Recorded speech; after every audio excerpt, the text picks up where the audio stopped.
Welcome along to qualifying for the IMSA WeatherTech SportsCar Championship. I'm John Hindorf, Jeremy Shaw alongside me. Made the short trip from Watkins Glen to Canadian Tire Motorsport Park, 2.5 miles near enough, 10 corners, turn 5, turn 8, turn 10, maybe a little bit of turn 3 as well, the action areas for racing. But for now, our interest turns to qualifying. The weather has got a little bit blowy, and apologies to those of you who've been trying to follow along on our internet radio streams around the world.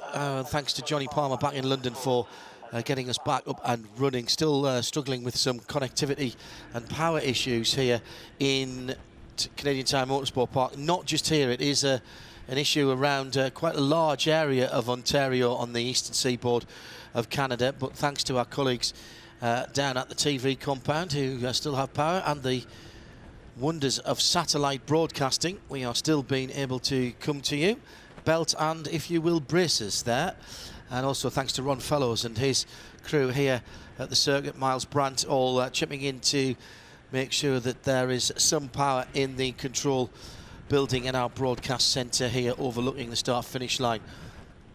Beautiful day. See all the way down to Lake Ontario. Jeremy Shaw is sitting alongside me for this quick-fire qualifying session, 4 15-minute runs.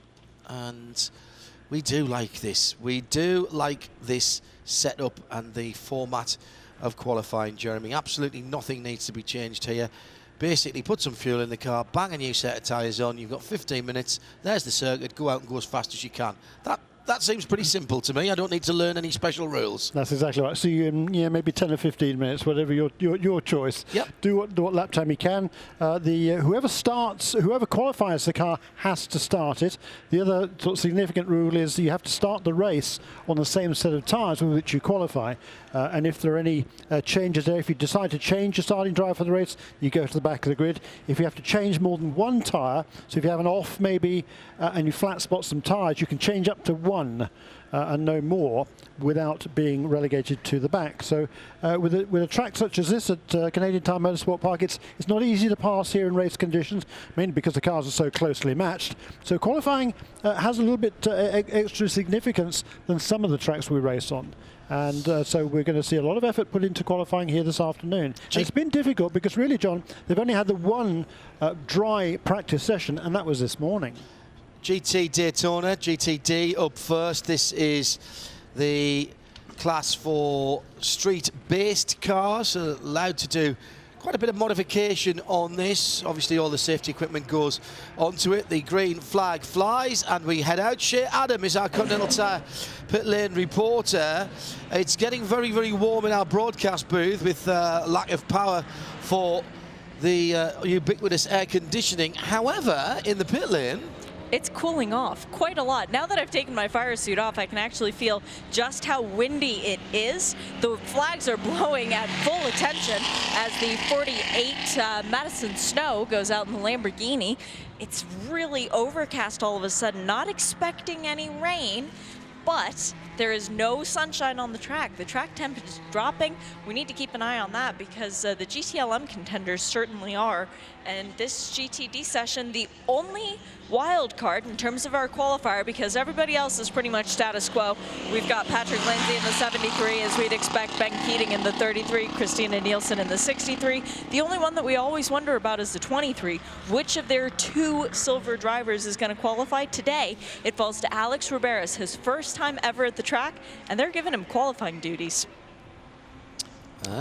Very interesting. Thank you, Shea. And we've had 5 previous races this season for GTD, 5 different pole sitters.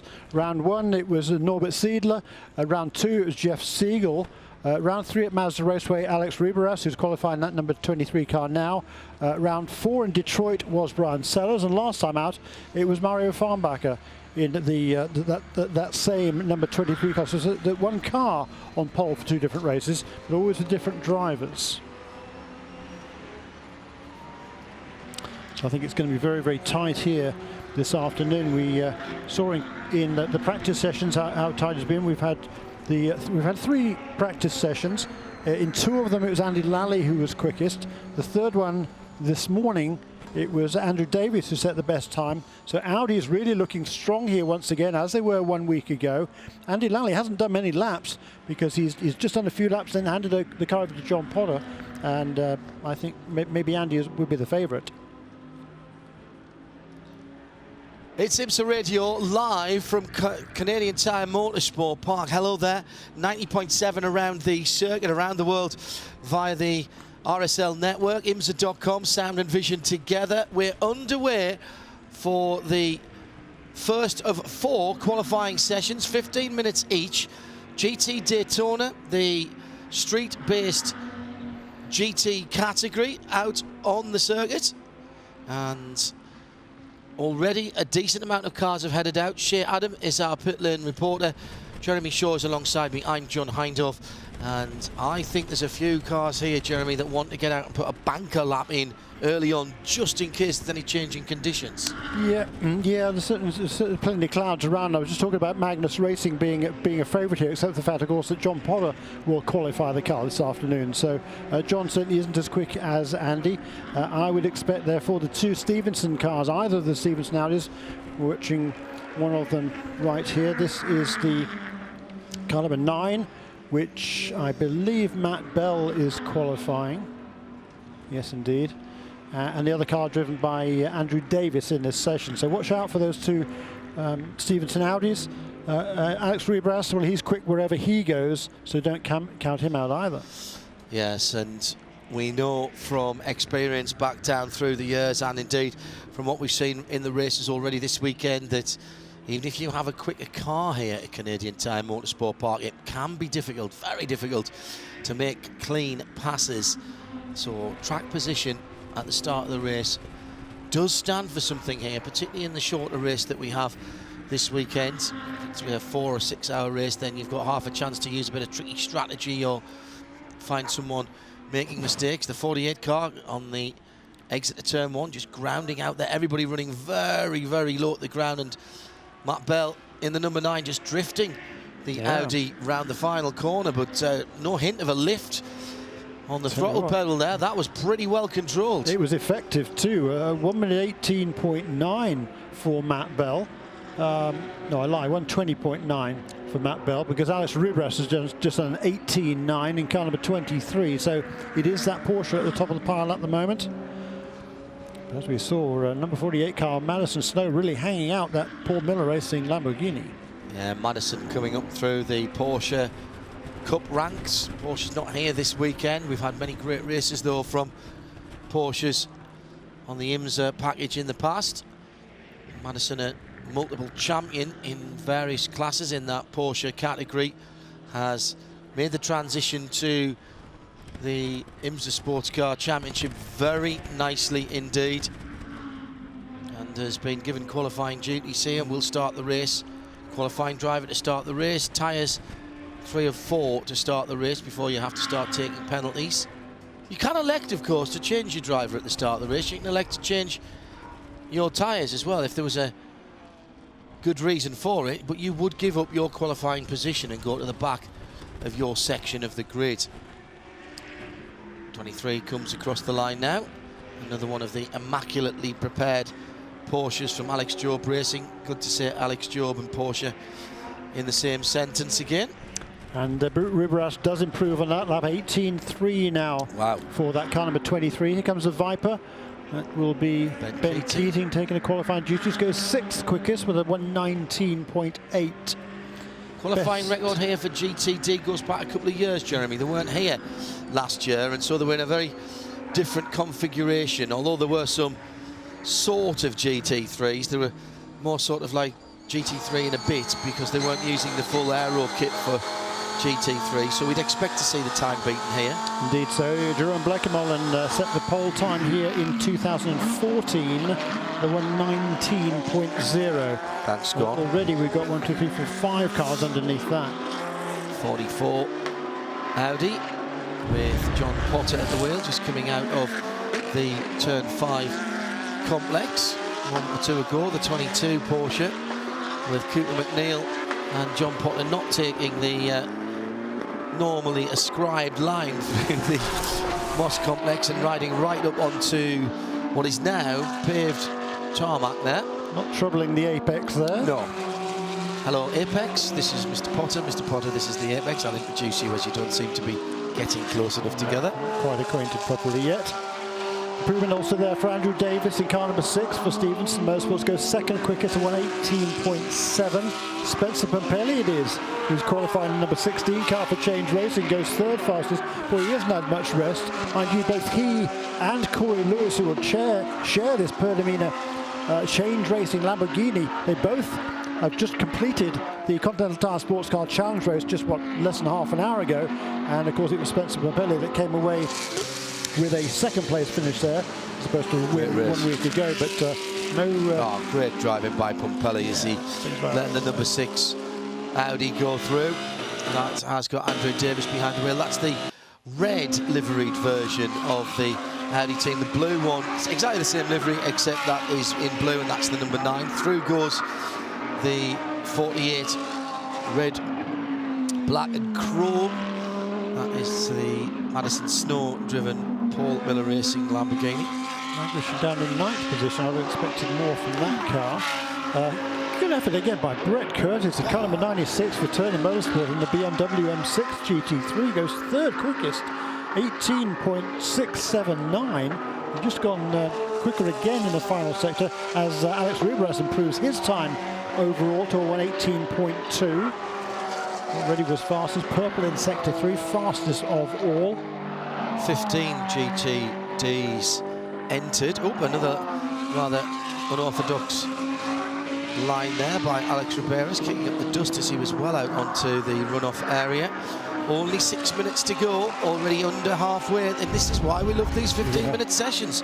No chance to sort yourself out. Alex Riberas was just a metre or two from a big accident here as he got the slide on going down the turn number 2 down the hill, and then ran off onto what used to be grassed area. Now that is where the paved area really has worked for him there. Got the slide on, was able to use the extra paved area to straighten the car up. There's no advantage gained, he's actually lost time there, but the car hasn't speared off into the tyre wall as it would have done a few years ago. Yeah, well, before that the tyre wall was a heck of a lot closer to the edge of the track as well. So see Ollie Gavin going off there morning warm-up one time. Yeah. And you talked about the number of entries in GTD being 15. Got only 13 runners out because number 11 car good point. Has been withdrawn. That not competing again. And nor the number 540 Black Swan Racing Porsche. That also not running this weekend. Still Alex Ribras quicker, setting car number 23, the Porsche, 1:18.2. Andrew Davis second fastest at 1:18.5 for Stevenson Motorsports. Third place Spencer Pompelli, Change Racing Lamborghini, 1:18.672. Brett Curtis 1:16.873. I get this 1:18. Excuse me, 0.673. So just a thousandth of a second between Spencer Pompelli and Brett Curtis. And Brett, we saw qualify well last week and then run very impressively in the early stages of the race at Watkins Glen International. Brett qualified 8th last time out. He qualified 5th at Mazda Raceway Laguna Seca as well. So good pace from the California-based driver. Another lap about to be completed by the number 6 Andrew, the number 9 Matt Bell. That's the blue Audi, goes through and does not improve, stays in 6th position for the number 9. It's not confusing at all, is it? Dion von Molke in his ambassadorial role for Audi, watching on. A bit of damage to the left rear of the number 9 car, and a bit of bodywork hanging down. Now that's not good news because Robin Liddell lost his pole position at Watkins Glen International for a ride height infringement. Just the right-hand front of the splitter had sagged a little bit, and nobody's suggesting that the team was trying to gain any unfair advantage there. But unfortunately, a bit like speeding in pit lane, A ride height infraction is absolute. You can either roll the roller underneath the car or you can't. And if you can't, penalty will ensue. Yes. So, might be worth pulling that car in and pulling that bit of bodywork off before it finishes the session. Jeremy? Talking of pulling the car in, that is Alex Riberas bringing that heart of racing, the Alex Joe Racing Porsche onto pit lane. Excellent job again by Alex. He had his first opportunity to qualify the car earlier this season at Mazda Raceway Laguna Seca. Did a perfect job there, put the car on pole, led pretty much the whole race away there as well, along with Mario Farbacker, to come away with that team's first win of the season. Alex Job Racing, I think, the very first customers anywhere in the world to get that GT3 Porsche, committed very, very early to that. I do believe that if you cut Alex open, he would have the Porsche crest inside him. He's been involved with that brand at every level of the sport for such a long time, and jumped in very early indeed when finally the GT3 version, the FIA GT3 version of the Porsche 911, because everything for Porsche was GT3, of course, which just adds to the confusion, you know what I mean, and bought a couple of them and has worked well. Always competitive, a team that knows how to prepare cars, knows how to win motor races, and good to see them back now as a staple part of this paddock. And best wishes to Holly, by the way, as well, who's not been very well lately, and Alex and the family were thinking of you. Yeah, very much so. And Alex he's relinquished a goodly amount of the day-to-day duties on that team, he and Holly, with Phil Howard taking over as general manager at Alex Job Racing. Phil Howard, if that name sounds familiar, well, he was a long time in the IndyCar ranks, and then with Derek Walker Racing running the Falcon Tire Porsche for the last several years. So he knows this paddock as well. Absolutely right. He knows all the tricks of the trade, and he's moved down to Florida from Indianapolis, he and his wife, and is now running the show from down there. So still the Alex Riberas time, 1:18.245, a new qualifying record if that was to stand. 1:19 flat, the old record, so the top 6-7 cars already underneath that. Cedric Spirazzoli in the 27 Lamborghini in 6th position. So comfortably the best time of the weekend for the number 23 car. 1:18.5 turned this morning by Mario Farbacker, which was 9th quickest this morning, so that just shows a bit hotter this afternoon. More rubber laid down. Down to the last 20 seconds, Jeremy. So let's see if anybody continues through. A lot of people peeling off into the pits, including Madison Snow, who will be no better than 9th position. Matt Bell no better than 6th, seen his record usurped this afternoon. Was the joint highest pole sitter in terms of poles won in Continental Tires. That record snatched away from him yesterday by Scott Maxwell, who now sits on his own. Was it 30 poles? 13. 13 poles. 13 poles. Still, all in all, that's a pretty impressive tally. Good lap here for Spencer Pumpelly, perhaps a personal best sector 1. Keeps him on the inside of the second row. As through goes Andrew Davies, not quite improving. No, fastest of all in sector 3, good enough overall to bump him. He still maintains that second position. Wasn't quite an improvement. His best lap was a 1:18.5. That last lap a 1:18.7, as was Spencer Pumpelly. So looking good here for Alex Riberas. Checkered flag has been out for some time. Everybody has seen the checkered flag, and Alex Riberas is extracting himself from the car. Gets a big hug, pats the car on the roof, and Shea Adam is there as part of our Continental Tire pit lane reporting team. The heart of racing, this team has a heart bigger than any other. You could imagine Mario Farbacker actually picking Alex up, taking him a good 3 feet off the ground with that. It was Don Kitch who gave him the first hug there. Now his crew chief giving him a hug as well, the lead engineer. Try and get him to take his helmet off so we can have a quick word with him. Are you downloading? Alex. Too much excitement going on here. It's your second pole of the season. You know what happened after the first one? You won the race. Do you think that's going to happen again this weekend? I really hope so. But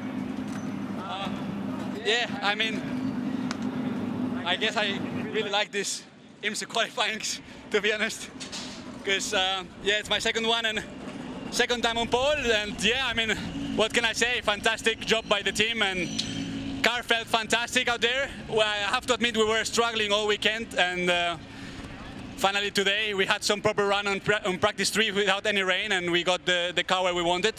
And yeah, fantastic performance by Porsche as well to get us a competitive car, and to be on pole for tomorrow. It's extremely good for us, and I'm very optimistic regarding the race.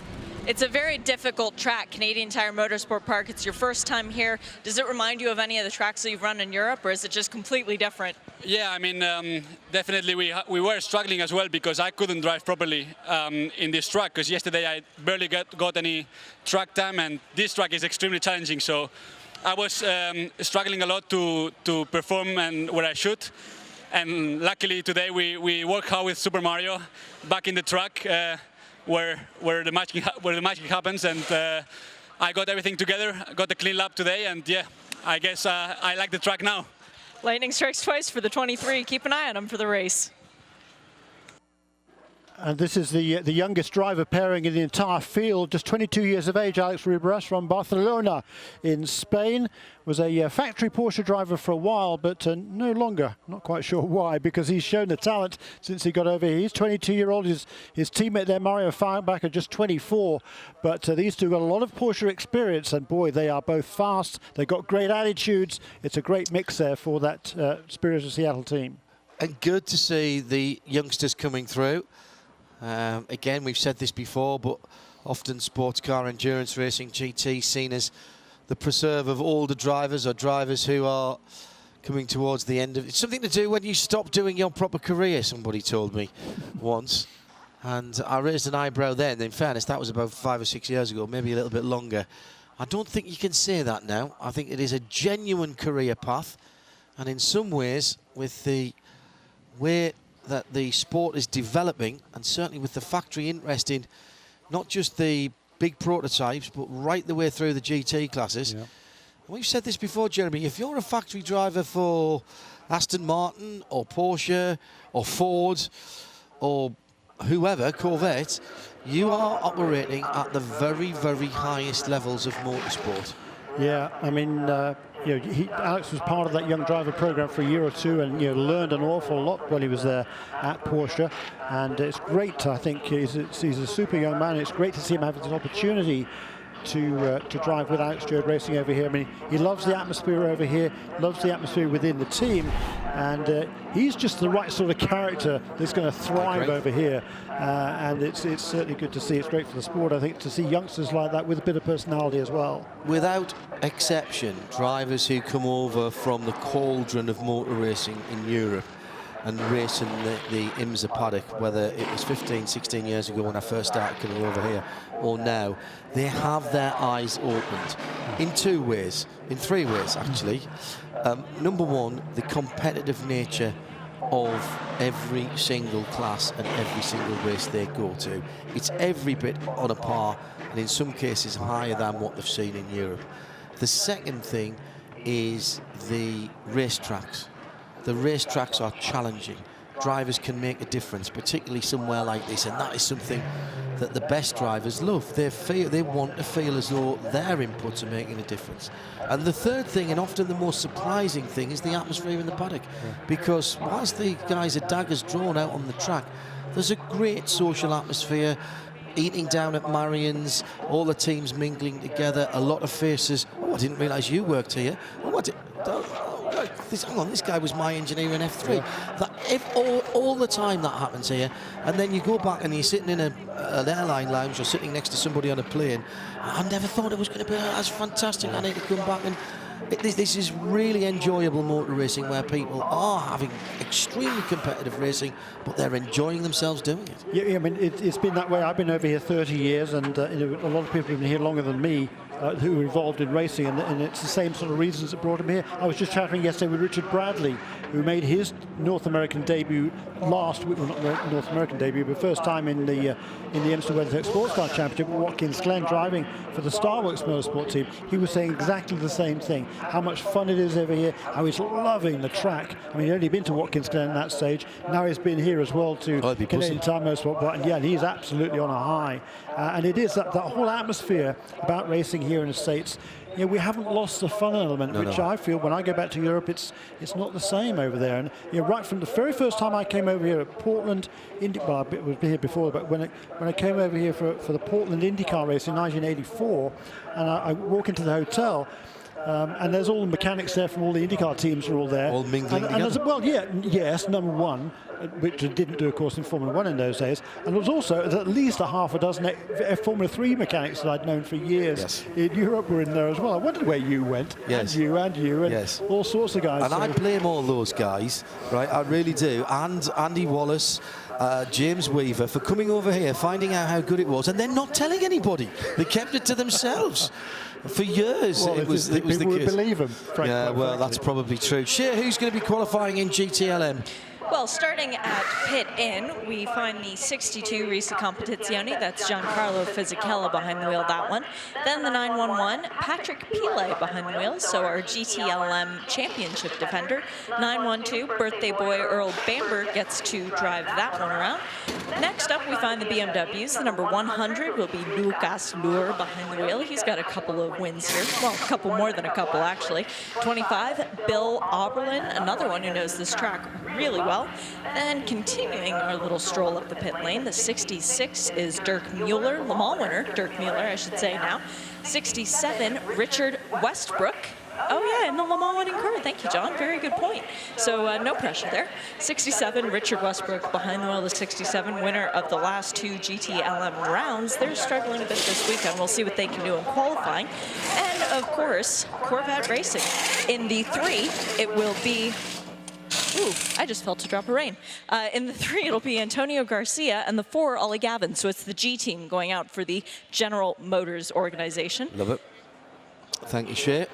The GTLM cars, with under a minute to go to grain, live on IMSA radio and beautifully synchronized with sound and vision on IMSA.com. Also on the IMSA app, of course, which is free. On 3 different platforms for you. The GTLM cars, a little bit quicker than the GT Daytonas, tend to be, but not exclusively, but tend to be run by factory-funded teams. The exception, the Ferraris. Ferrari don't have factory-funded teams, but they do have factory-funded drivers who they loan out to teams. But Corvette, Ford, Porsche, and BMW are effectively factory teams here, and these cars are a development car. And we saw this morning it was the Corvette that was quickest. This sheet said it was Antonio Garcia. I thought it was Jan Magnussen set that time. Yes, whatever it was the Corvette that was quickest this morning. But the BMWs have been fast all weekend here, and Bill Oberlin already has 2 poles to his credit this season. So I certainly wouldn't count out Bill from getting on the pole this afternoon. And Shea was right, there is the odd spot of rain, but only the very odd. It's enough to show on the very highly polished windscreen of the 911, which is out there on the circuit at the moment, with Nick Tandy behind the wheel. Good note again about Bill Oberlin, by the way. In 15 years of ALMS and whatever else, he only had 1 pole. This year he's had 2 already, yeah. So he's driving as well as he ever has, is Bill. Might be 7 years old, but he's absolutely on the crest, as he always is. Several, was it? Yes, very several. 7. Excuse me. I think. My throat. I think Shea said he decided to say that he was the most experienced GT driver. Let me just say, can I say that the combined age of the 2 guys who are on the pole, drivers of the number 23 car, don't actually quite add up to Bill's tally? I think you can say that, yes. That'll tell you how experienced he actually is in life. Yeah, but what a driver still. Doesn't get any slower. No, and enthusiasm it's as if he's 16, 17 and getting this factory opportunity for the first time. It's wonderful, infectious enthusiasm from the Californian. I met Bill and his dad the first year that I came over here. His dad in fact, a very decent photographer. Not bad driver, either. Yes, absolutely. And met them the first time I came over here.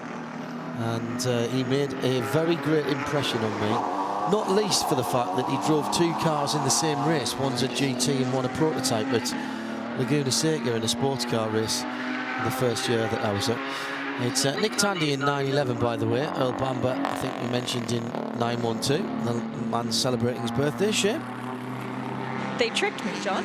It was very similar helmet liveries from far away with the windshield. But yeah, it's definitely Nick out there. So Nick is actually following Earl on track right now. That's just cool. Okay. Light rain in turn 6 race control, telling us and showing up on the windscreen of the number 66 Ford with Dirk Mueller at the wheel. That is the Le Mans winning chassis, which is back here. Le Mans Classic this weekend. And the 1966 Le Mans winning car stayed down after Le Mans 24 and is part of the Ford celebrations there. They've also got a representation of the 2016 winning car, but as I say, that is indeed the 66 car. Here was the, I guess, the 68 car at Le Mans, the winning car. Once again, we just got a glimpse of one of the BMWs leaving the pit lane. That was car number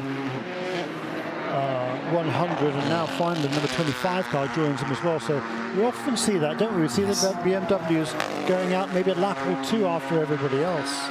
The more I look at that Ford GT, the more I want to get up close to it, and I want to crawl all over that and have a look at all the detail that's on that car. It is an extraordinary look down at it from at the rear end, and it's got a prototype profile with the very low slung engine cover and the sculpted sides with those flying buttresses, which are wing profiles, helping push the side of the car down and direct air onto that very efficient rear wing.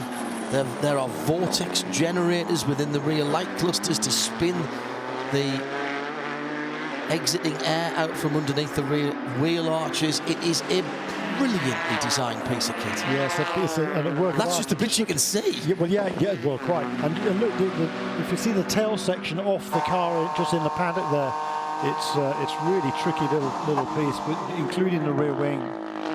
Yes, and the underbody is the bits that we don't get to see. Huge diffuser out of the back of the car. Very efficient aerodynamics through the car as well as over and under it. And the EcoBoost unit, which is race proven, of course, in this series for a few years now, is in the back of the Ford Daytona prototype, a derivation of that engine in this car, and it's tiny. It is a jewel, a Swiss watch of an engine, and that allows that very tightly packaged and shrink-wrapped almost engine cover. There really is not very much underneath there at all. It's a very cleverly done piece of kit. Size 0. Size 0 racing, yes. Very good, Jeremy. Like that. Ron speak from Ron Dennis in Formula 1 McLaren. Yes, very good. Corvette, there goes one of the Corvettes. A quicker again then, so it's a Corvette 1-2 at the moment. Ollie Gavin has just eclipsed Antonio Garcia, but not for long, because here comes Antonio Garcia on his own lap there. In car number 3, he goes to the top of the 1:15.7. Fastest time this morning set by that car, 1:15.2. A 16.0 for Oliver Gavin. Earl Bamber, third fastest at the moment at 1:16.5, and a number 912 Porsche. Then Giancarlo Fisichella, number 62, that's Luis Competizione Ferrari, also a 16.5. There's a big improvement from Dirk Mueller in car number 66, the Ford GT, a 1:15.6. So he edges Antonio Garcia by 1/10 of a second. I haven't really seen the pace from the Ford GTs this morning. The best they managed in practice was a 1:16.1 this morning. Well, there's a half a second Dirk Mueller's found right away. Yeah, we're getting told off for that. Slow down, Dirk. We want to get a bit of the BOP back. Come on. I think those Fords can go quicker still, and no matter what the BOP is, what I'd like to see now, which I hope will happen, but I'd like to see people, Le Mans is behind them now. The big race of the year in terms of these manufacturers is gone. So get down, let's stop messing about and let's go racing properly, lads. Great fun. I'll tell you what, Oliver Gavin goes quicker than Dirk Muller with a 15.5, and then Antonio Garcia once again running a few hundred yards behind him on the road, eclipses that with a 1:15.293 for the Spaniard, another Spaniard, Antonio Garcia. We've already seen Alex Ruberas qualify on pole in GTD, and it's Antonio Garcia who leads the way with Oliver Gavin in second place at the moment. But again, not for long. No. 66, Muller goes to second place, but significantly doesn't retake the lead there, Jeremy. A 15.5 for that car. That's 2 1/4 tenths away. The lap record for qualifying here as a point of reference was a 1:14. No, actually is a 1:14.8 set by the Porsche, the apparently uncompetitive Porsche of Nick Tandy 1 year ago at a 1:14. It was competitive last year. Well, that's what I'm saying. 1:14.829. So all of a sudden that car is now going a second and 3/4 slower. I do think that Porsche might have painted themselves into a corner with that car this year. They might have actually just, if they'd left the car alone from last year and not made the changes to the rear end. They also, I think, asked for some different tyres from Michelin, and I'm not sure they've gone in the right direction, if I'm honest. The car seems to be very difficult to find a balance. There was a season a couple of years ago, wasn't there, Jerry? A bit more than that now. You see, I say that and mean anything from 2 to 10 years. But there was a season a few years ago when the Porsche was exceptionally quick if you could get it into the operating window, and even the very best teams couldn't do that on a regular basis. And I know that 911s are exceptionally temperamental for setup, and I just wonder if they've gone back and maybe taken a retrograde step this year. Oh, apparently so. You look at the time charts, and most of the tracks there, they're not been any quicker than they were last year when they were a dominant force at this Massively time so. in the season. Richard Westbrook up into second place in the 67. So it's Chevy Corvette number 3, Antonio Garcia, and then Westy, Richard Westbrook, just under 2 tenths away. His teammate Dirk Muller in the 66 in third. That's another Ford. And then the second of the Chevys, Ollie Gavin. Now they're all within, well, not very much at all, 6 tenths of a second. Ollie struggled for pace last weekend, actually, compared to the other Corvette drivers, which is curious. Although the Ford car was the car that actually did the best result, wasn't it, at Watkins Glen? Stealthed its way up into the top 5. They've done a fabulous job this season, Oliver Gavin and Tommy Milner. I mean, you know, they still lead the championship by you know, a nice little margin coming into here this weekend. I think it's 8 points. They have an edge over their rivals, but it's certainly closing up in GTLM. Yeah, 8 points, 159 to 151 of Ryan Briscoe and Richard Westbrook. And it's that consistency, it's really standing them in good stead. Another improvement there, by the way, for Antonio Garcia in the number 3 Corvette at 1:15.198 now. Yeah, still not as quick as we've seen here, though. That does surprise me with these cars being so revolutionary. The Ferraris not in the game at the moment. 62 car of Giancarlo Fisichella down in 7th, the 2 Porsches, and in fact Fisi's brought that car into the pits with 4.5 minutes to go. I don't think he's going to get any more out of that. And the 2 Porsches are 8th and 9th. Yeah, so it's down a second behind everybody else. Yes, and that will be the disappointment for the Porsches. That's what I mean, Jeremy. I understand that we reset everything to 0 at the start of a season, but Porsche, in fairness, Porsche in Europe, if this had been Porsche in Europe, I could have understood it, because they were talking about not running the cars in the WEC for 2016 while they're concentrating on the new car for 17 and beyond. But that was never going to be the case here. They were always going to run the cars here, and it just seems as though perhaps they haven't quite made the performance changes they were expecting on the interim car. The new car's already been testing last week for a few days at Monza, looking for endurance and reliability there, with one car in the sprint spec and one in the endurance spec.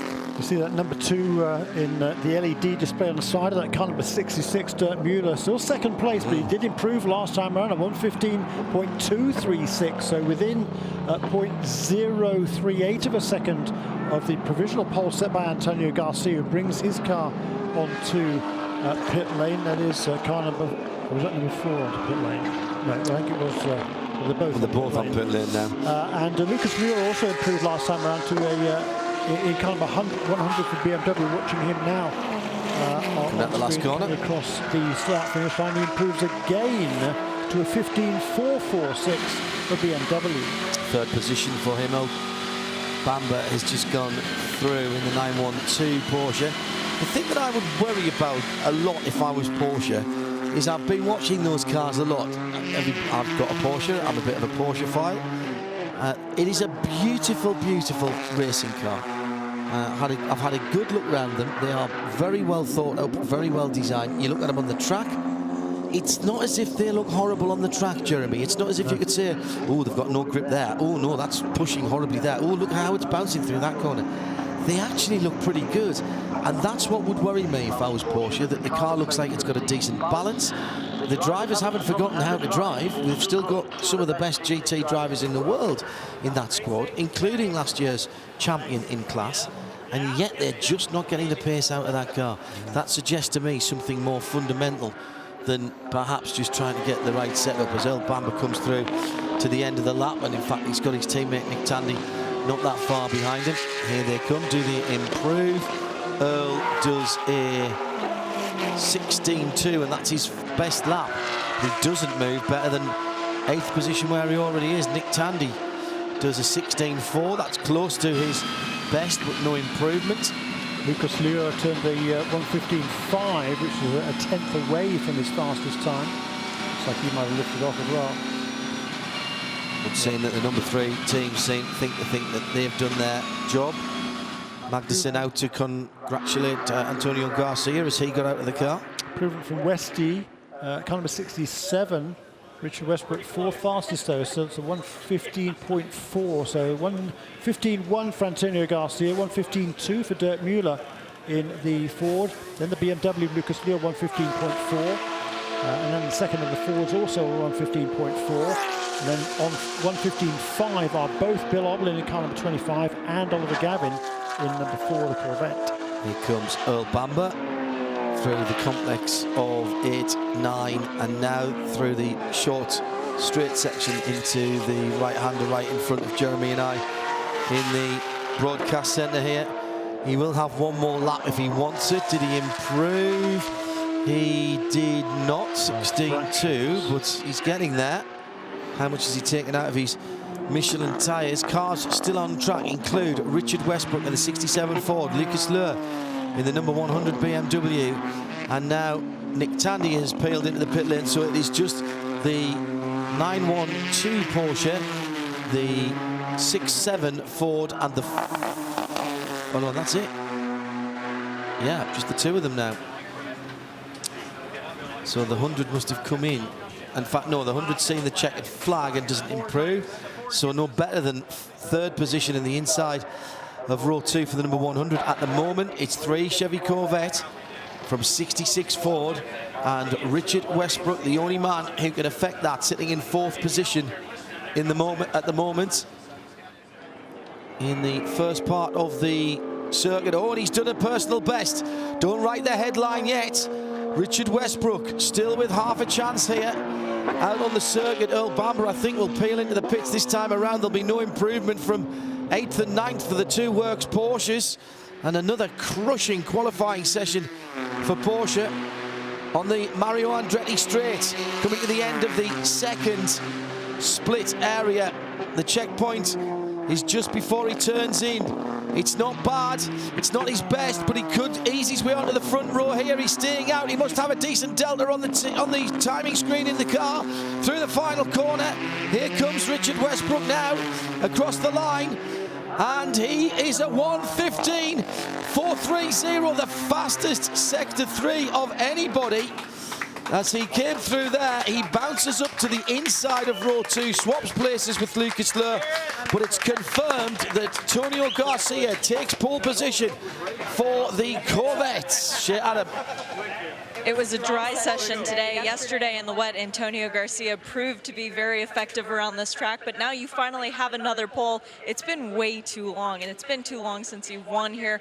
Do you feel like maybe this is the car that can get you back up to that top step of the podium? I hope so. I mean, Corvette Racing did a fantastic job, and we seem to really like this track all the time. So we had I think Jan got pole a few years back here, and now it's nice to be back up there. I mean, can't remember the last time I was on pole, and yeah, really nice. I mean, we know it's a long race, but it's definitely going to be a tough but really nice race. It was Mazda Raceway Laguna Seca 2014 was your last pole, so it's been some time, but it's good. You got a 2mm restrictor difference for this weekend. Could you feel it driving the C7R? Probably not driving, but probably against the competition we did.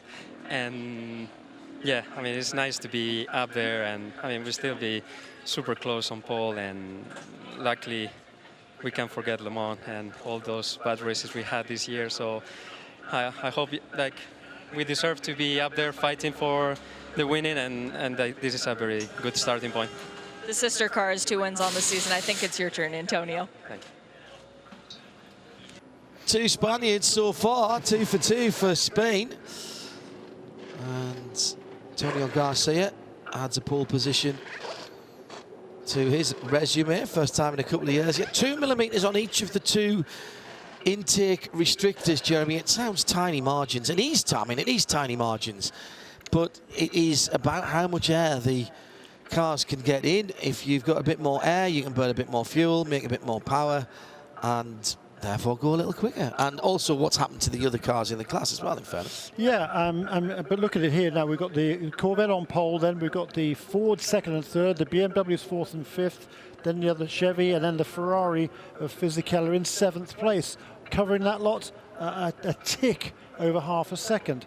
That's pretty close. And Ferrari, I think the Ferrari is quicker than that. I don't think Fizzy got the best out of that. No, he came in early as well, didn't he? So he came in early. Suggests to me that he's an experienced enough driver to go, nah, we've missed this here, we've missed the setup, or we've missed the tyre pressures or whatever. Or he's not going to improve on that, and you know, let's keep on power to drive for the race. Keep some life in the Michelin tyres, absolutely correct. And so that, I think that's a better looking grid in terms of the spread of times. Porsche won't be happy because they're at the bottom. Ford, BMW and Ferrari will say, oh, look at what's happened. You've given the guys a Corvette too much now. You're going to have to peg them back for the next race. But, you know, let's not. Let's see how the race unwinds, and the data will be collected at the end of this race, and then we'll see how things are. But a good drive. What you can't balance is the drivers getting the absolute best out of the car. Antonio Garcia looked smooth. He looked calm and collected, and the car looked like a stable platform underneath him. Now, we've been seeing that, as we've just said for Porsche, we've been seeing that throughout the season for Corvette to a certain extent, but they just haven't had the pace in the car. And today they did. The car looked good. Antonio made no mistakes. No. Equals pole position. Equals pole position. There you go. And of course, you know, the Corvettes were fast enough to win the first 2 races of the season at Daytona and Sebring. Again, consistently quick.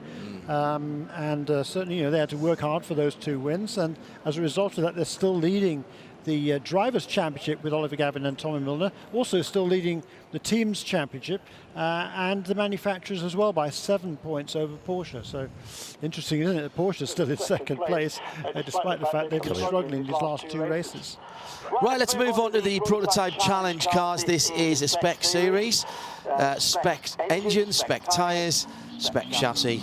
Everything should be identical apart from the guys that you plug in behind the wheel. Yeah, and spec thrilling qualifying as well, because it's always fun to watch. This is the highlight of any qualifying, because they put enough fuel in the tanks to run for the whole 15 minutes. Continental have been sensible enough to give these guys a tyre that will degrade virtually not at all over the 15 minutes, and given that the cars burn off the fuel and get lighter, that the grip starts to come back seemingly every lap, get better every lap for the tyres. You will see these cars get quicker, and we will have a proper old-fashioned qualifying shootout. Shea Adam is our Continental Tire pit lane reporter and will tell us who will be doing the shooting and the outing.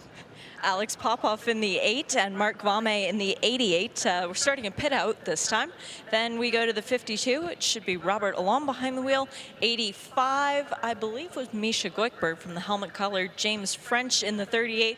But the real tricky one in the 54, it's Colin Brown. So everybody else better watch out. We could see some record-setting times from Colin. And the situation, Jeremy, in the championship is that the Starworks car of Alex Popoff and Renger van der Zande have a 12-point margin coming in here this weekend, primarily as a result of the fact they won the last 2 races. First of all, at the Detroit Metro Dealers Chevrolet Sports Car Classic in Detroit, and then last time out the Salem 6 Hours of the Glen as well. So those 2 victories in a row, along with 2 second-place finishes before that, a third-place finish before that, and a 4th-place outing at Daytona, first race of the season. Super consistency, and again, really, really good pace from that number 8 team.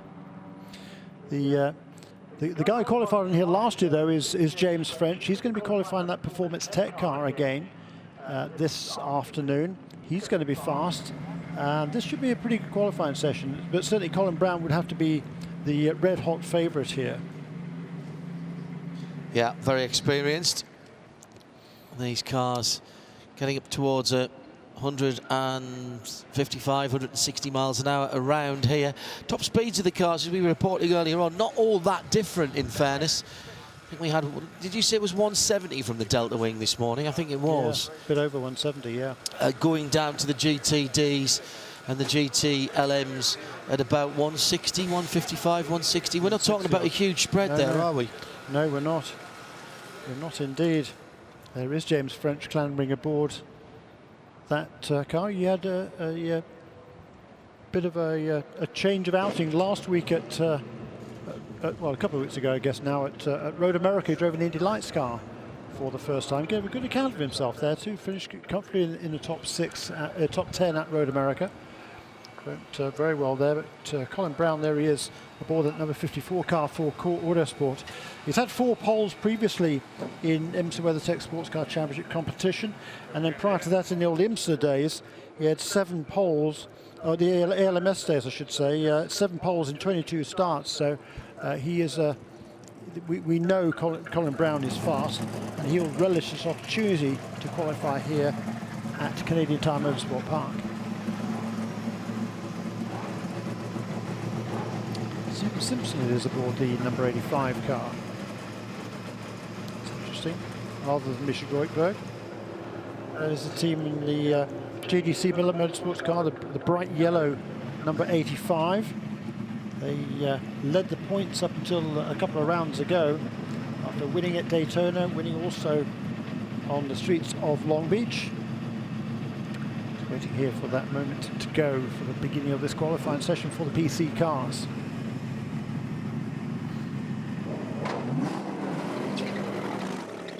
Off we go. Engines fire, and the cars are green flagged out the pit lane by Dennis Paul. Dennis and Tony are our 2 flag marshals. Start at the start-finish line. Dennis coming across from the ALMS, Tony coming across from Grand Am. And rather than pick one or other, both were incorporated 3 years ago into the new IMSA organisation, and split the duties between them on what have quite often been very busy weekends with multiple series on the track, and it's worked very well indeed. Yes.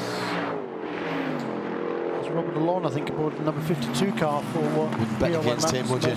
No, boy, he's been absolutely superb this season. Really, really impressive. Qualified on the pole at Mazda Raceway and in Detroit, and you can't overstate how well he has done, particularly Detroit. Never been there before. He only ever had 2 seasons of racing prior to this year, over in the IMSA Mazda Prototype Light Championship, and he's just taken to this PC car like a duck to water. Been super impressive, and just getting better and better with the more experience he gets. Qualified second last time out at Watkins Glen, beaten only by Renger van der Zande, who has a huge amount of experience compared to Robert Alon.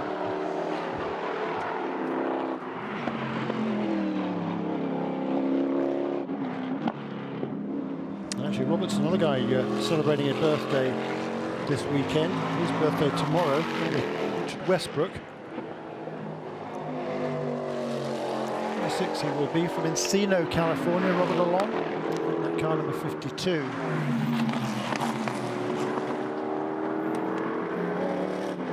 Take them a lap or two, Jeremy, to get themselves up to pace. No need to fight out there in the circuit for real estate, although you might want to get a little tour down the Mario Andretti straight. Not that it is completely straight, but basically coming out of 5 and 6, it's flat out there until 8. There is a little kink which is called 7, which is barely worthy of a name, really. And I'm not sure on these cars, which have quite a lot of downforce, Jeremy, how much of a braking event, a retardation event, as Toyota call them, you will actually have to have it at turn 8. Not a lot, probably. No, just sort of lift and turn it in, let the front wheel scrub a bit of the speed off, probably down a gear at some stage as you, or just before you get to the apex, and then gather up what appears to be the huge accident that you're having. That's right, yeah, hope at that stage. It is, I mean, we've said this before, but I have great respect for anybody that drives downforce cars, but particularly anybody who is a non-pro driver, because you are relying on something that is completely alien to you, that you can't see, smell, feel or touch. It's just there. You've got to believe that when they say, well, your problem in turn 1 is you're not going at it fast enough. No, it's not turning in. Yes, that's because you're not going there fast enough. That's completely counterintuitive. Yeah. And you're not going fast enough. Therefore, the underbody isn't sucking that car down onto the road. And I've talked about this before, but the most graphic illustration I had of that was at Milwaukee in an IndyCar race. It must have been early to mid 90s when Emerson Fittipaldi and Rick Mears were on the same team. They both went out for qualifying, single car qualifying, and Emerson Fittipaldi was, I think, probably went fastest in his Penske. And then a few minutes later, Rick Mears went out there, and he was 17 miles an hour faster through turn 1 than Emerson Fittipaldi, for goodness sake. And it was, and I spoke to Rick afterwards, and how do you manage that? And it's mind over matter. Yeah. He said, you know, with the downforce that these cars create, it literally sucks them to the ground. So the faster you go, the more suction there is, the more grip there is. And it was just... You've just got to believe in it. You've just got to believe in it. It's absolutely wonderful. Very close call for Alex Potter on the front straight a moment or two ago. Adam, did he clip the wall or not? He had an accident, but he didn't hit anything. Yeah, the tire marks come alarmingly close to that wall, but no, he managed to spin it around. Mark Fame, his teammate who was behind him, managed not to hit him. Alex got the car refired and went back off, so no harm, no foul. There might be a little bit of flat spotting on his tires for the first couple of laps. Yes, and some heavy breathing inside the helmet. That comes from following Colin Brown, I guess. Yes. You see, there's believing in downforce and then trying to do what Colin Brown does, which is frankly sometimes superhuman. So, 1 minute 12.4 last time around for Colin Brown. This time it's a little bit slower, actually, a 12.6 for Colin. Fastest time this morning in practice was a 1:11.8. That was set by Renger van der Zande. Best for Colin Brown was a 1:11.9 this morning. So there's more to come from Colin. Just went purple in sector 1. That was responded by James French, who went purple in sector 1. But now that has been eclipsed by a 1/10 of a second by Colin Brown in that car number 54. James French then second at the moment. Matt McMurray, an impressive third for Bar 1 Motorsports in car number 20. Stephen Simpson fourth for JDC Miller Motorsports in car number 85. Here comes James French one more time, carrying all that speed through 8 and 9, so slowing the car gradually down into the final corner now. Down the gear, and then hard on the throttle, accelerating towards the start-finish line. Across the line he goes. He got personal improvements on both two sectors and the third one as well. 1:12.587 there for James French. Second fastest by less than 1/10 of a second to Colin Brown. And still with 8.5 minutes to go, so more than half of this session still to go. Let's wait for the times to start. Lots of light colours at the top of that timing screen, Jeremy. Everybody improving. 2 improvements there. First of all for Colin Brown, who improves his time to 1:12.3, and then Robert Alon, who goes second fastest in that car number 52 at 1:12.5. So we've got 2 guys on 12.5. Robert Alon in car number 52, James French in car number 38. Watching here on the screen is Colin Brown working his way through the Moss hairpin. As Matt McMurray comes across the line to complete another lap. There is no improvement. That was okay. That was a tyre cooling lap for Matt McMurray. Let's see what he can improve upon next time. Here comes James French too around the final corner. Number 31 that's appeared with the Performance Tech Motorsports entry based in South Florida. He also improves there. 12.423 for James French. Excellent effort.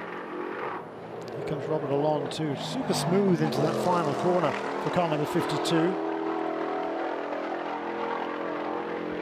But no improvement, 12.6, just about 1/10 of a second away from his best lap.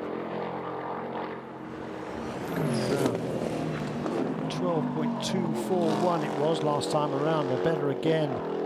So as we see regularly with these cars, the more the session goes long, it's got less than 7 minutes remaining now in this 15-minute qualifying session for the PC cars. And the ante has been upped.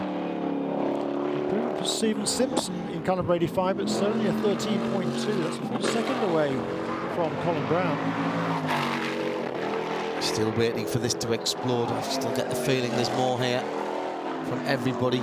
The split times are so close though, Jeremy. I mean, this just goes again to prove that this is the little class that can, and it keeps delivering, particularly in the qualifying, right over the edge of the curve for the second place car, James French, as he exits the final corner.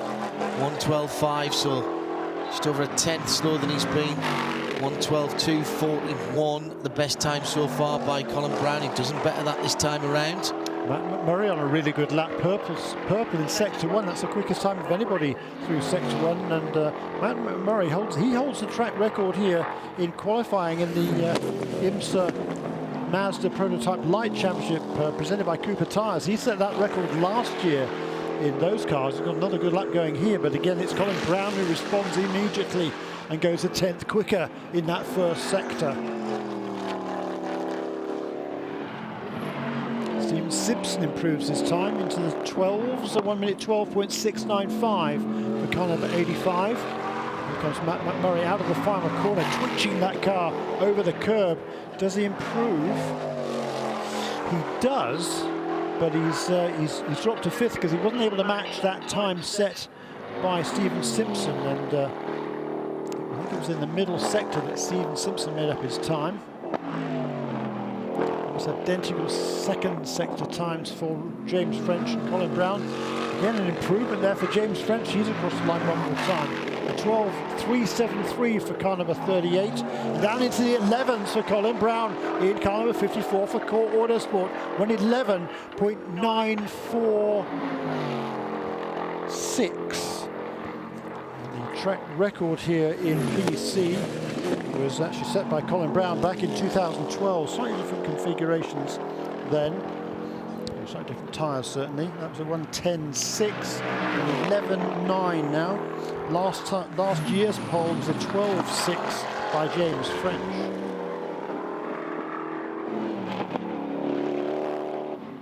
These cars up into 3rd place now. Yes, these cars certainly need some proper driving.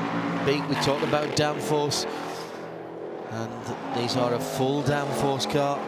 In their day, designed as an LMP1 car, cars that could have won overall at Le Mans.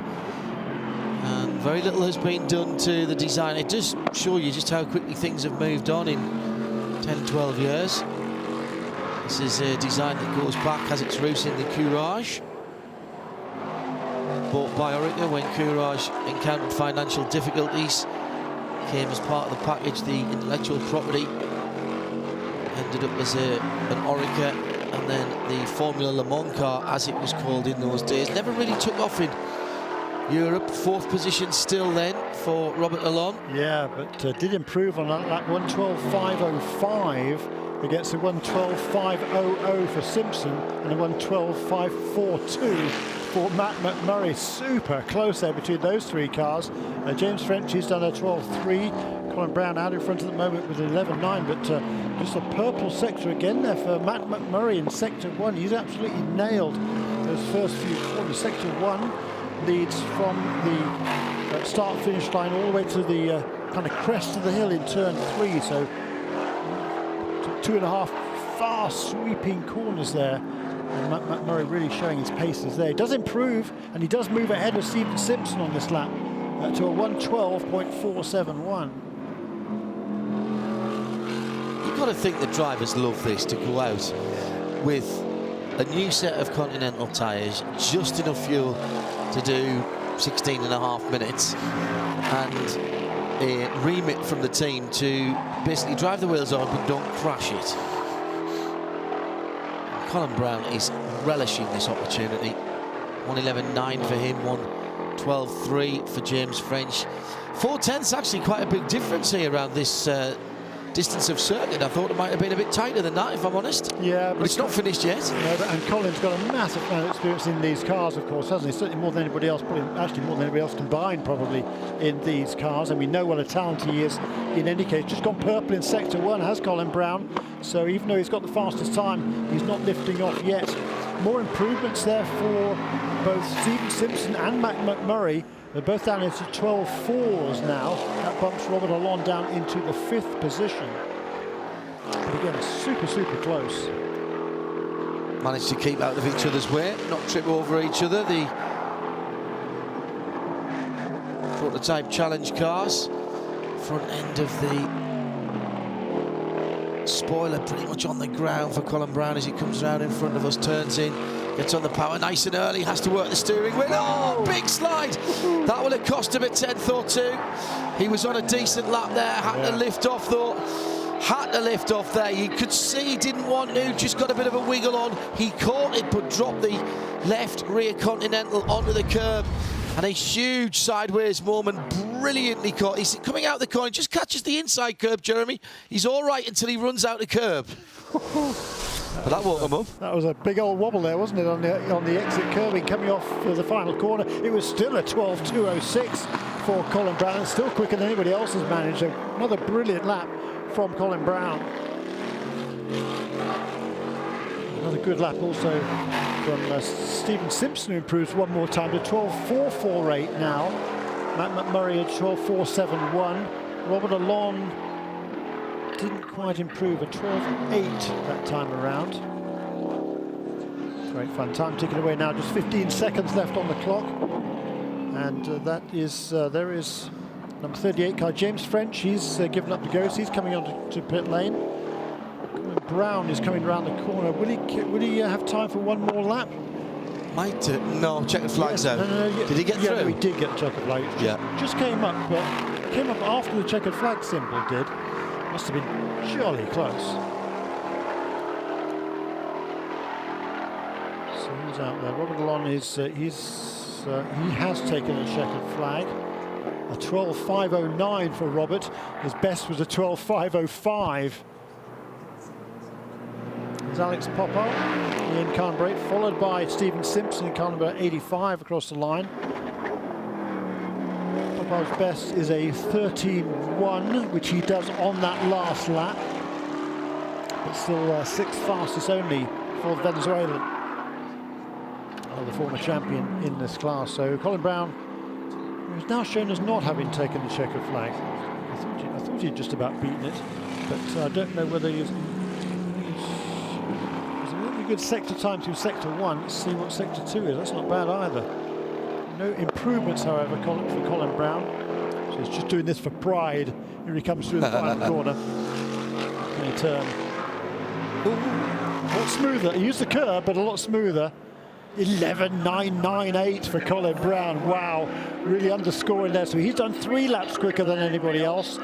His best lap was a 1:11.946. That one was an 11.998. Great effort. Real clinic there put on by Colin Brown, how to drive these PC cars fast. So that is our first non-Spanish pole sitter, Colin Brown. I don't think he can claim any Spanish heritage. Thank you for being with us here. I just live in Texas, as I'm reminded by Jay. You're listening to IMSA Radio 90.7 around the track on the FM wave band. Apologies for the breaks in transmission to you during this qualifying session. They are beyond our control, I'm afraid. Apparently stuff needs to be sent on the satellite link, and therefore the transmission is being interrupted. So apologies for that. We are still suffering a power cut, power outage, and major connectivity problems here at Canadian Tire Motorsport Park, which is not just here at the circuit, but is spreading far and wide at the moment. We're on generator power, and thanks to the circuit for sorting that out and keeping us up and running. It does mean that we may have to curtail some of our broadcasts this evening, for which I apologise. If you're listening to us on IMSA Radio on the audio side of things, we won't be able to bring you the IMSA lights as we had planned. We will stay on the air, of course, here at the racetrack. But as I say, beyond our control that, and again, apologies for the interruptions on the interruptions on the video and audio feed. Colin Brown is back in the pit lane, our third of 4 pole sitters. Off comes the helmets, the earplugs, takes a breath, puts on the hat, and says hello to Shea Adam. Well, that was quite a performance. Here we are indeed. Kind of knew that you were going to be pole sitter when I saw your distinct helmet behind the wheel of the car. Were you just out there having fun? Yeah, it was a lot of fun. You know, these Colorado Sport guys did a great job. Obviously had a little bit of bad luck throughout the last couple events, so just you know, trying to mix things up and shake it up, and you know, fun to go out there and qualify against these guys. Certainly, you know, for us, we're looking at it as a good opportunity to do a little bit of testing and try to get better for tomorrow. I noticed that the little red bar at the bottom of your steering wheel was flashing that said reserve. Dad gave you just enough fuel, didn't he? Yeah, you know, between my dad Jeff and then Colin Mason, who actually calculates the fuel out, those guys certainly do all they can to get every little bit out of the car that we can. It's just less weight. So hats off to those guys. Have done a great job on the strategy. And then, you know, big hats off to these guys, mechanics here. I mean, they've done such a great job getting our car swapped over. We had some mechanical issues at Watkins Glen. They pulled out the spare chassis and built that thing up over the couple-day break there. So big hats off to those guys. The work they do back at the shop to be able to switch it out like that is pretty impressive, and you know, fun to be able to come here and put on the pole for those guys. You won here last year. It was without power steering. You also got to win at Circuit of the Americas without power steering last year. I'm serious. Aren't you going to tell the guys tonight just leave it off? Yeah, I think we could. You know, it seems like that was the key to winning for us last year. So maybe if we start the weekend off with no power steering, then it's not a big thing when it fails. Good luck. Thanks. Yes, I've already got used to it by that time, so what difference does it make? That was a lot of fun, that session. The top 5 guys all qualifying faster than last year's pole in PC. And the 5th of those was Robert London. Look at that sideways moment once again for Colin Brown. Just rode up slightly on the curb and got the left... Slightly over the curb. Yes, and the left rear Continental was onto what can only be described as mud, I think. Yes. And he did a pretty good job of actually keeping that car pointed on the straight and narrow, but that woke him up a little bit if he wasn't already concentrating. So we've got 3 of 4 pole sitters. Congratulations to Colin Brown, who joins Antonio Garcia in GTLM and Alex Riberas in GT Daytona. Who's your money on for prototype? Shea Adam is down in the pit lane and will tell us who will be qualifying. Tristan Nunez in the 55. Oh. That answers 2 questions at once. In the 70, it will be Tom Long. I can't quite see who's in the Delta Wing because there's a bit of a reflection on the windshield. Christian Fittipaldi should be behind the wheel of the 5, as he was the only driver I saw down there with the fire suit on. John Pugh will be driving the number 60. The crew completely rebuilt, mostly cosmetic damage. They said it wasn't that big of a deal when they got it back to the garage. Not quite sure who's in the 90. I'll have to make my way up that towards pit out. Did notice Eric Curran had his fire suit on a little bit earlier, and Ricky Taylor going out in the 10. Of course, that's the car that was on pole last year, so you can never count them out. Pole and win, I should say. And I think it was Jordan who got the pole. No, it was Ricky who got the pole here last year. It will be Mark Goosens in the 90 because Razzle Dazzle is standing in the street clothes. And just a note on the Visit Florida team, their tent was one of the ones that was damaged last night in the storm. The guys had a little pop-up over it for practice 3 earlier. They've now rebuilt their tent, so everything is good in Visit Florida world. Thank you, Shea Adam. The championship coming into this, Jeremy, has been, it's an interesting one, isn't it? This, again, we've talked about how open the championship has been. The championship winners, Action Express, from last year, defending, but only getting their first victory last time out, weren't they, at Watkins Glen? Yeah, indeed so, yes. It was their first win of the season, but super consistency leading up to then, with a couple of second place finishes, a third, a fourth, and a sixth. So it's been a really good season, 7th, I guess. A really good season, certainly, once again, for Action Express Racing. They're always contenders, 2 times champion, and looking to get a 3rd one under the belt in 2016. Who's your money on then, Jeremy? I've got a feeling this one's going to be tight. I really do. Yeah, I do too, actually. The Mazdas should be strong as well. John Pugh probably not a contender for the pole. Ricky Cameron. Ricky Cameron is the engineer for the number 90 car. That's Dane's dad. Dane should be in contention here, driving number 31 car. But the Mazda certainly should be really, really strong. We'll see who's qualifying those 2 cars. Tristan and Tom in the Tom Long in the 7-0, Tristan in the 55. Tristan's already had 1 pole this season. I think Tristan might have a go at this. I really do. Eric Curran in the 31, Christian Fittipaldi in the 5. Fittipaldi never leaves anything left in the pit lane either, does he? That should be worth watching. 2 poles already for Christian this season. This is going to be very interesting indeed. The stopwatch is set to 15 minutes. We'll wait for a green flag to be shown on the start-finish line. The engines have fired in the pit lane. Under a minute to go. There's a sense of anticipation for our 4th and final qualifying session, live from trackside here on IMSA.com. Jeremy Shaw, Shea Adam and me, John Hindhaugh. The green flag being readied, and this is going to be a dash for the pole position for Mobil 1's SportsCar Grand Prix tomorrow here at Canadian Tire Motorsport Park. Long hold, green flag is in the air, and we are, oh no, we're not running. My apologies. I went a bit early there. We are indeed running, yeah. Green flag is running, everybody gets the word on their radios, and the cars move off down the pit lane. Beautiful evening here at Canadian Tire Motorsport Park. The 2 Mazdas are waiting. Brand new Continental tyres all around those cars. Apparently I've got to sit out the first 5 minutes because I went before the green flag, Jeremy. I'm sorry about that, I'll have to leave that to you. We've seen this before from the Mazdas. They like to let their competitors get out onto the track, give them 1/2 to 3/4 of a lap, then get out and give themselves a bit of warm-up time. It's Catherine Legg in the Delta Wing. Sean Rahal doing a lot of the work in the wet early on in the week and seemingly thoroughly enjoying it. It does seem that every time I look at the Delta Wing, it has more little aerials on the top of it.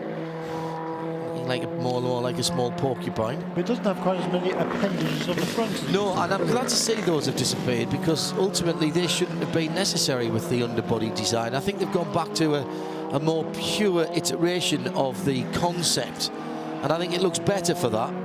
I really do, and it's truer to the original concept as well. The aerodynamic underfloor and the whole body being a wing effectively. There's that sort of tray though now on the front. Oh yeah, that wasn't there yesterday.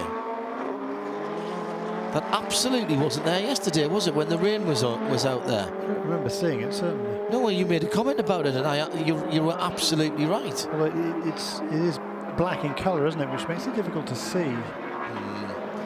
Tristan Nunez is now out of the pit lane, and his teammate Tom Long as well. Mark Goosens, Ricky Taylor already out as well. In fact, everybody now out on the circuit, Jeremy. And Tristan Nunez, we saw him qualify on the pole position at Mazda Raceway Laguna Seca. This is a pretty similar, some similarities at least to that sort of racetrack, and this is a car that should be suited to Canadian Tire Motorsport Park. I don't think it's quite as macro smooth though, is it? No, true. I think it's a bit more... It's smooth enough through the corners, particularly with all that high-density asphalt that was laid was a couple or 3 years ago, certainly. So it's smooth enough. The car should be fast here. I was very impressed with the Daytona prototypes teams, how they adapted to that smoother surface at Watkins Glen and found extra speed from their cars, which I didn't think they even realised they had themselves. Those Daytona prototypes are actually far more aerodynamically efficient than I think people give them credit for. And with the big honk and big engines and torque numbers, they are ideally suitable for punching out of slow and medium slow corners. And Tristan Nunez has had a pole and a race win here before at Canadian Tire Motorsport Park. That was in the IMSA Prototype Lights Championship back in 2012. Actually shared the wins that year with Misha Goldberg, who's driving the PC car this weekend, of course, with JDC Miller Motorsports. And then the following year, it was Sean Rahal, who, I think, did we say Catherine Legg was qualifying the Delta wing? Yeah. But she was sharing that car with Sean Rahal, and Rahal here had 2 wins from the poles and set the record in each of the 2 races here. That was in 2013.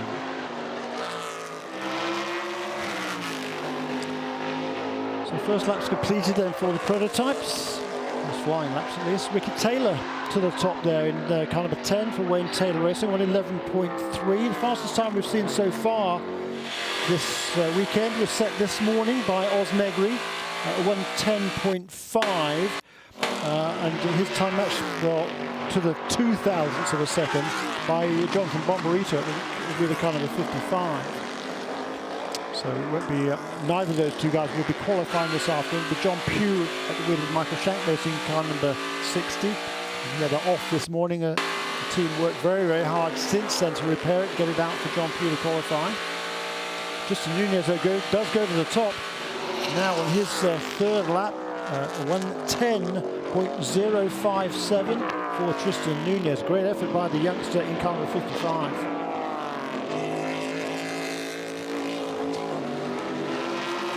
Nice clear lap there, and laid down a really good effort, but not good enough because Christian Fittipaldi has eclipsed that. We've now got 3 drivers in at 1:11.0. No, I lied. Christian Fittipaldi improved to a 1:11.041, and now Ricky Taylor into the 10s, 1:10.923 for car number 10.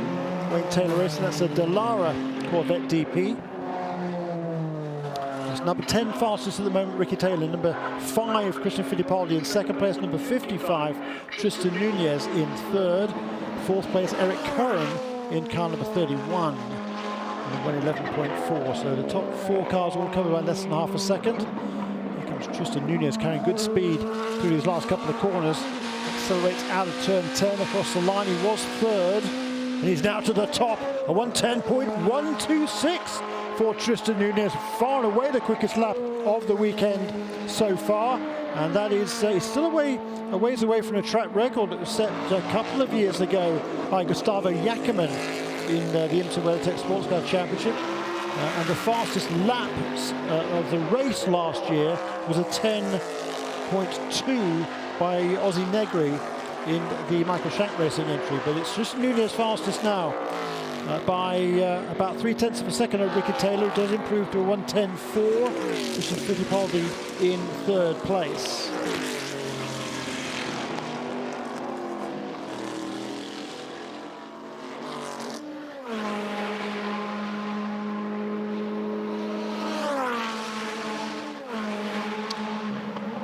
Tom Long in the second of the Mazdas. He comes across the line as an improvement. Last time around it went 11.091. Now this is good for fourth fastest. That didn't take long. Here's Tristan Nunez again coming around that final turn. Again, super smooth, not using any of the curb on the exit. And that time, wow, he was purple in sector 1, fastest of all.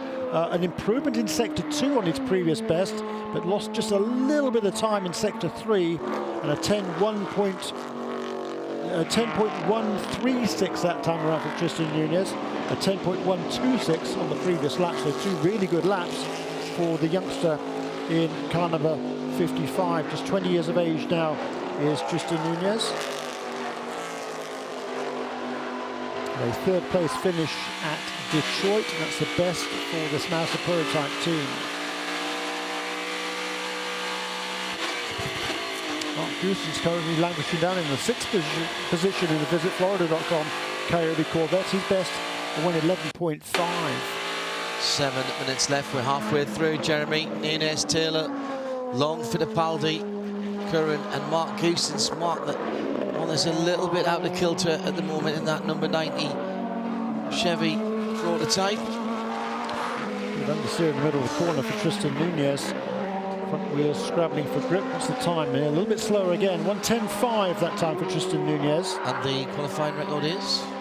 1:9.1. Right, Yeah, not very away from that. Gustavo Jackermann 2 years ago. the Yak Attack. Yak Attack, we believe is going to make a bit of a comeback. He's going to drive a third Startworks car, I think, in a race or 2 later this season. Make sure you don't get in front of them.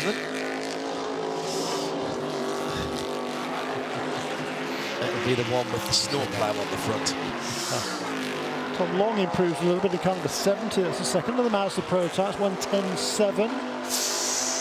Dab of the brakes late in the corner for Ricky Taylor going round turn number 1. He took a huge amount of speed through there. Clearly very nearly flat through there. And it was just a lift, a dab on the brakes, just to hold the car partially across the curbs. The Mazda coming round again to complete another lap. Still 5.5 minutes to go. Tom Long in third position at the moment. He's just done his best at 1:10.7 last time around, and maybe, well, it doesn't look like it's going to improve here. Everybody using the curbs on the exit of turn 10. It's a 10th slower for Tom Long, a 10.8. Tristan Nunez just pulled down the cars just a little bit last time around. It still was a 13.7 though. I thought he might want to ease off a little bit more than that. Just give those Continental tires a little bit of a break.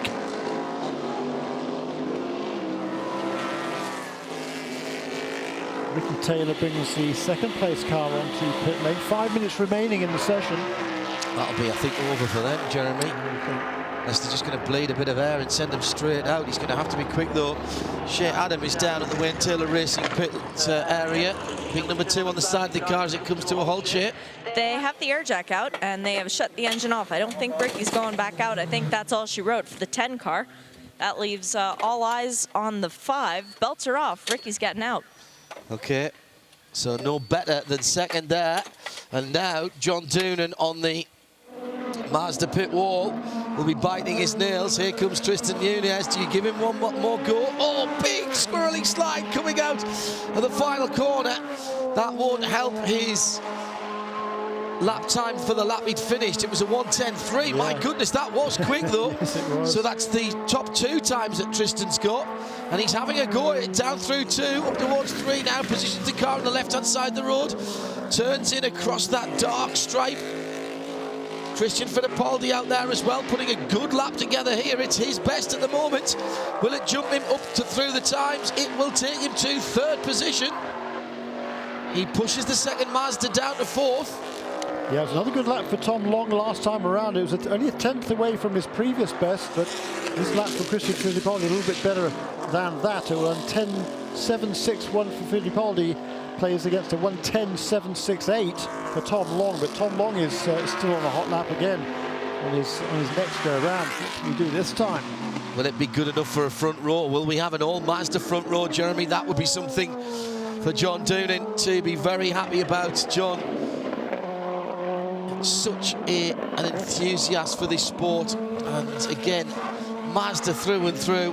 We saw that at Mazda Raceway Laguna Seca. They dominated the front row of the grid there. Nunes in the pits, no more from the 55. No, but it was an improvement for Tom Long, but not quite enough yet to oust Ricky Taylor. It was a 10.643, so he betters Fittipaldi by a 1/10 of a second.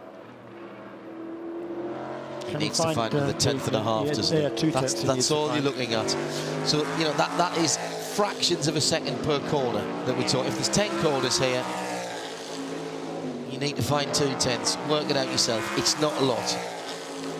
It sounds easy, doesn't it? Yes. On used tyres, tyres that are now 10 laps old, just go and find 2/10, please.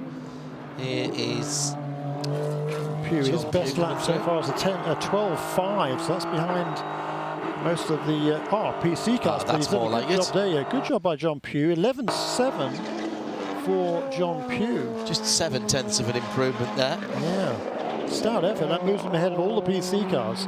One swell foop. He'll be very happy with that, I would have thought. Should be. Yeah, that's very. We've talked about this before in the Pro-Am classes. Now this isn't a Pro-Am class. Another improvement for Tom Long, by the way. Still doesn't quite take him ahead, but it's very close. I mean, no, still third position, at 10.572. I know this isn't the Pro-Am class, but when we've got non-pros, and John is not a pro driver, let's be honest, you don't expect those guys to go out and put the fastest lap in straight away. They take time to build up to their fast lap, and sometimes that isn't the easiest thing to do, because you've got to switch the tyres on. And it tends to be that if you're not aggressive enough in the early lap or two, the tyres take longer to come in. And that's why John builds up to his faster lap. And he's really taken a deep breath there to find 7/10. Yeah, that's a stout effort by John Pugh, particularly having had that accident this morning as well, which would have dented his confidence. That's a good point. I had forgotten all about that. Nosed it into the pit wall, of course, in end of free practice 3. So Tom Long just had another decent lap, Jeremy. He is. The chirruping of the turbo as he comes down through. He lost time in the middle sector there. No, he's done. He's pitting. Mark Goosens did improve on his last lap, 11.2 for Mark Goosens, but still good enough only for 6th fastest. It's probably going to be good enough then for Tristan Nunes, already a pole this season, of course, at Mazda Raceway Laguna Seca. Countdown has begun, 27 seconds. John Doonan will be making his way down from the perch. Shea Adam has placed herself there, and in comes Fittipaldi. And with due respect to John Pugh, as the only car that's out there, John may well improve his time. I don't think he is going to be able to challenge. He comes round. Now this will be the last lap. The checkered flag is in hand.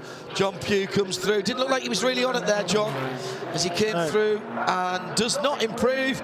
Tristan Nunes has his 2nd pole of the season, and John Doonan is down there to give him the congratulatory hug.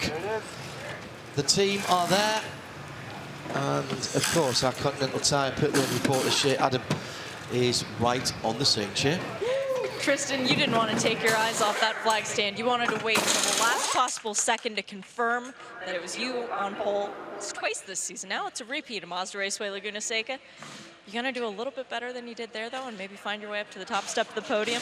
Yeah, that was the longest 2 minutes of my life, but, you know, we learned a lot from Mazda Raceway Laguna Seca to now, and engineer did an amazing job. Crew gave me a fantastic car.